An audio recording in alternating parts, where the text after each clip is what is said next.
The conversations continue here in Davos 2024. Joining me now for a take on what's happening in the startup world globally as well as in India is Lightspeed Ventures' Bejal Somaiya. Bejal, thanks very much for joining us. A Happy New Year. Thanks for joining us in cold Davos. Thanks, Shireen. Good to be here. But what's the mood like in the startup ecosystem? Hopefully the chill has passed. Not quite. Yeah. You know, I think realism is setting in, and you know, we've got to be a little bit schizophrenic as it relates to making new investments. I think this will be a great vintage. Valuations have reset. There is you know, significant technology-led transformations like generative AI. But as it relates to existing portfolio companies, it's still a very challenging market. Well, speaking of opportunities as well as the challenges, and let's address India before we talk a little bit more about what's happening globally.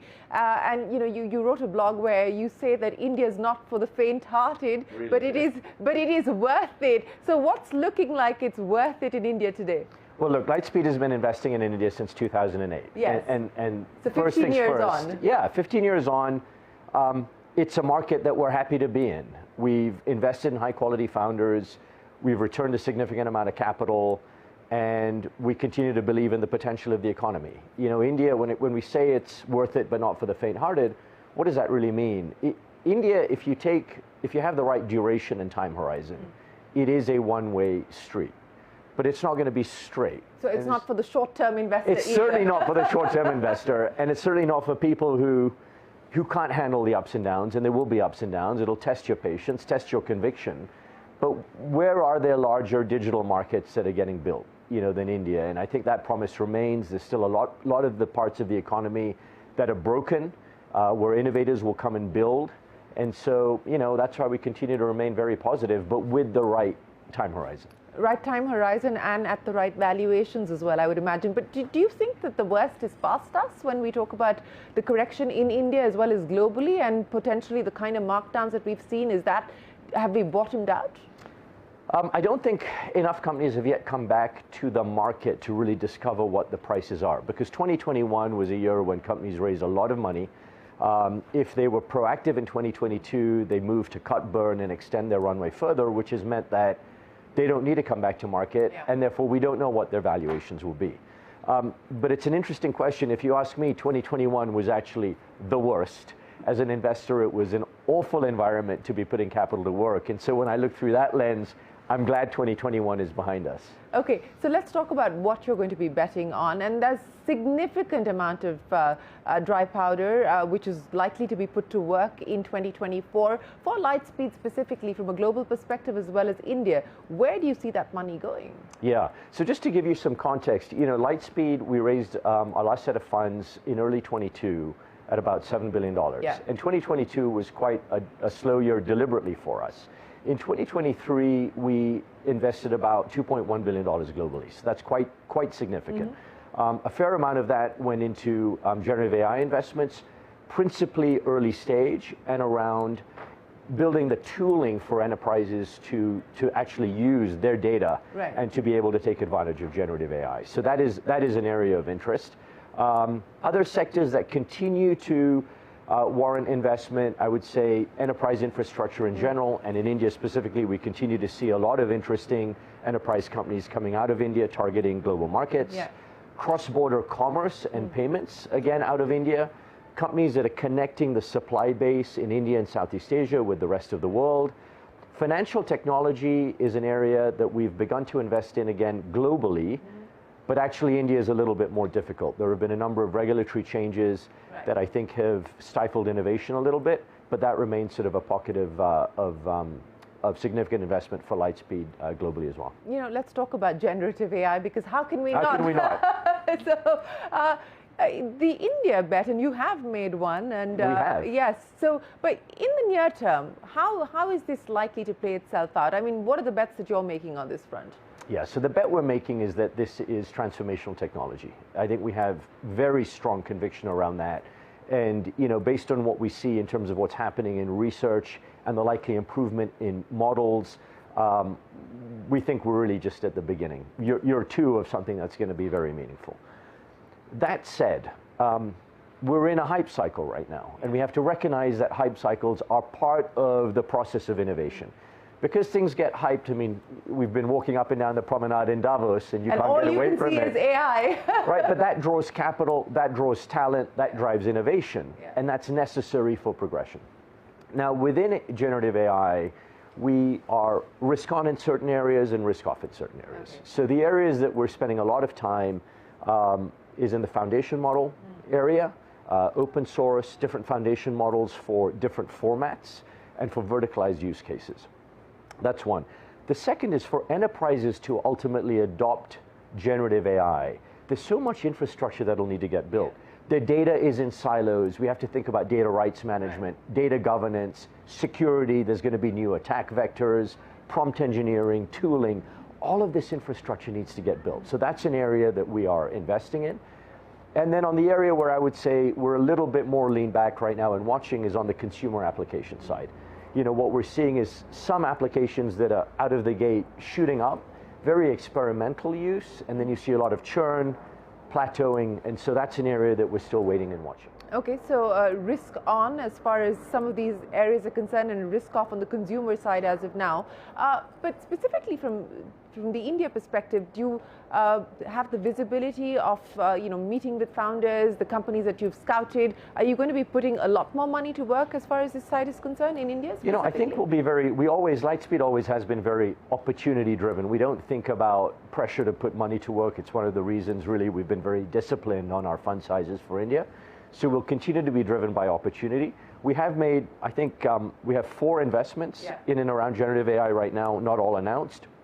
One on the foundation model side, which is Sarvam.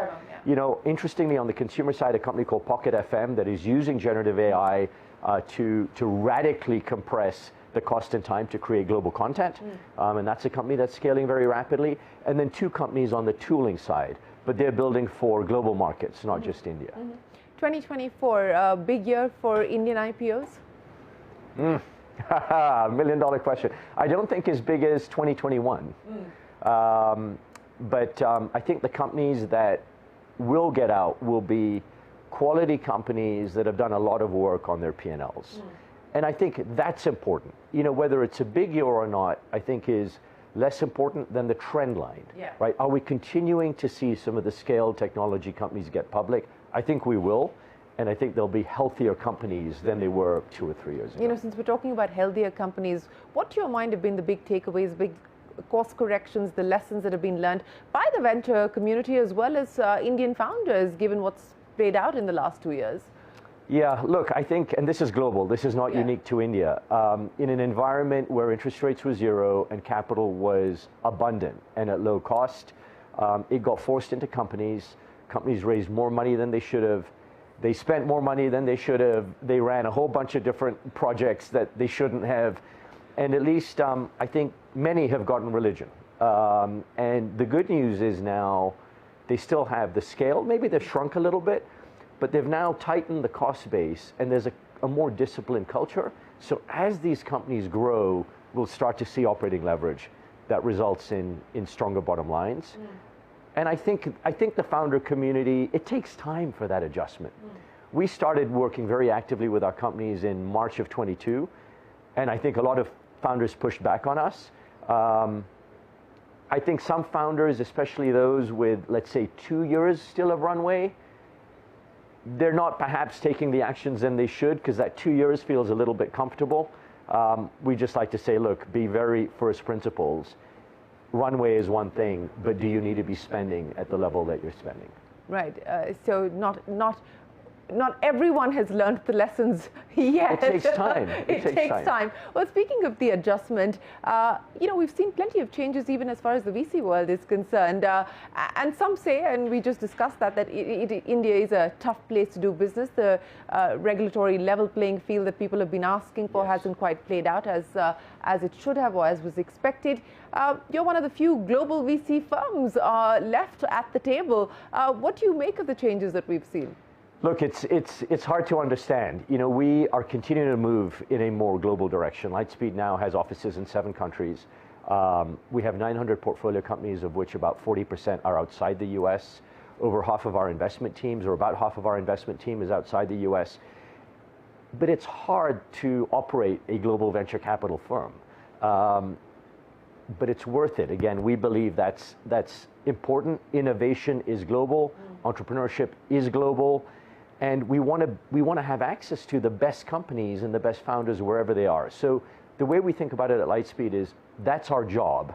And yes, it's difficult, but we have to build an organization that's very integrated, and that's one of the things that I'm really focused on is how do we bring the best of our domain knowledge with geographical knowledge to bear in a specific situation, and that's the kind of firm that we're building. So what are you going to be watching out for in 2024 outside of the generative AI stuff that we spoke of? Well, look, I think we're always reinventing ourselves, whether it's learning new technology. You know, we're thinking about the energy transition that the world needs to go through. That's an area we're beginning to spend time on, you know, quite meaningful time. And then as a firm, we're building new capabilities to serve our portfolios better, to drive liquidity. If you ask me one thing as it relates to running our business and thinking about our LPs, we've got to send money back. DPI is important, and it's also important for our investors to continue committing to the asset class, right? They need to have capital come back to make fresh commitments, and I think that's high on everyone's agenda. Is there a risk aversion that you see? At Lightspeed or in general? In general. I think there is. I think it's so easy, Shireen, to over-rotate on the moment, and it is a difficult moment. When you have companies that might have gotten financed in 2 weeks in 2021, you know, 24 hours. 24 hours, yes, you know, but not get financed, you know, for 2 months in this environment, it can cause risk aversion. I think we have to be a little bit schizophrenic, though. We have to be realists as it relates to that situation, but still allow ourselves to dream and imagine a better future than we have today. And one of the things we've learned, having worked through multiple cycles, is this will be the time that the best investments are made. Now, that doesn't mean we're leaning in indiscriminately, but it does mean that if we come across a really quality founder building in a quality market, we will invest. So where are we in the down cycle today? Are we almost at the end? I don't think so. No? I don't think so. So more pain? Yeah, you know, interestingly, as you know, the public markets in technology have, you know, would not indicate that we're sort of in the trough. They would not. Right? But I think the private markets always lag the public markets. The public markets are the first to compress. The private markets take time before, you know, that valuation compression is reflected there. And I think it'll be the same on the way up. My sense is overall, though, what we're going to see is a flight to quality. Quality assets will continue to attract capital, albeit at lower valuations. We say flat round is a new up round. You know, and more challenged companies will find it very difficult. Flat round is the new up round. That's a nice one. Baijal, thanks very much for joining us here in Davos. Appreciate your time. We wish you the very best of luck and look forward to seeing more of you back home as well. Absolutely. Thank you. Well, the conversations will continue here on CNBC TV 18. That was Lightspeed Ventures' Baijal Somaiya. We're back in a moment with more.